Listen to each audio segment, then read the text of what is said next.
Iran पर हमला करने से पहले अमेरिकी राष्ट्रपति का विचार ये था कि कुछ ही दिन में वो ईरान को डिगा देंगे, लेकिन ये हुआ नहीं। दुनिया की तेल सप्लाई पर ब्रेक लग चुका है। ईरान बातचीत को तैयार नहीं है। सिर्फ एक ही रास्ता बचा है, हॉर्मुज में सेना की तैनाती। इस फैसले पर ट्रंप भी हिचक रहे हैं और नानुकुर करते करते नेटो से कई बार मदद मांग चुके हैं, लेकिन यूरोप के देश भी अपनी सेना को जानबूझकर कैनन फोडर यानी तोपों का चारा नहीं बनना चाहते हैं और इसी बात पर ट्रंप उखड़ गए हैं और नेटो अमेरिका के बीच ऐतिहासिक दरार पड़ गई है।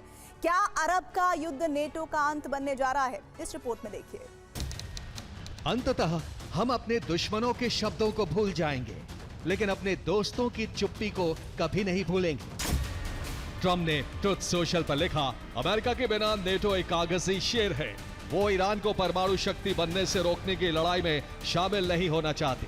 अब लड़ाई सैन्य रूप से जीत ली गई है और उनके लिए इसमें बहुत कम खतरा है, लेकिन वो ऊंची तेल की कीमतों की शिकायत करते हैं जो उन्हें चुकानी पड़ रही है, मगर हॉर्मुज को खोलने में मदद नहीं करना चाहते। कायर कहेंगे, हम इसे याद रखेंगे।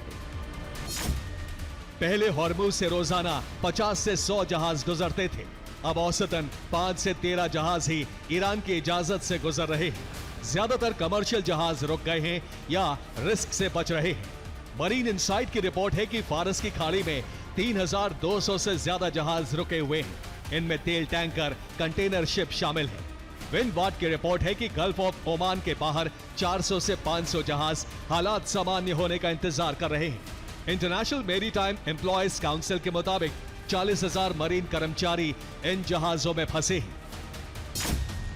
दरअसल युद्ध शुरू करने से पहले अमेरिका ने सहयोगी देशों से राय नहीं ली। नेटो का मानना है कि अमेरिका ने युद्ध नेटो के ऑपरेशनल जोन से बाहर छेड़ा है, तो नेटो जंग लड़ने को बाध्य नहीं है। ईरान युद्ध में शामिल होने से यूरोपीय शहर ईरानी मिसाइलों के टारगेट पर आ सकते हैं और आखिरी वजह है डोनाल्ड ट्रंप के साथ यूरोप के कड़वे रिश्ते। यूरोप ट्रंप पर बिल्कुल भी भरोसा नहीं करता है।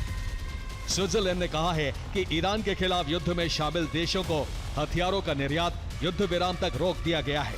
स्विट्जरलैंड से अमेरिका को शेल के लिए बारूद सप्लाई होता है। अख्तरबंद गाड़ियों के पुर्जे और प्लेटफॉर्म स्विट्जरलैंड से मिलते हैं। ट्रेनिंग एयरक्राफ्ट के लिए तकनीक और पुर्जे भी स्विट्जरलैंड से मिलते हैं। F-35 और FA-18 के कुछ इलेक्ट्रॉनिक और मैकेनिकल पुर्जे भी स्विस कंपनियां बनाती हैं।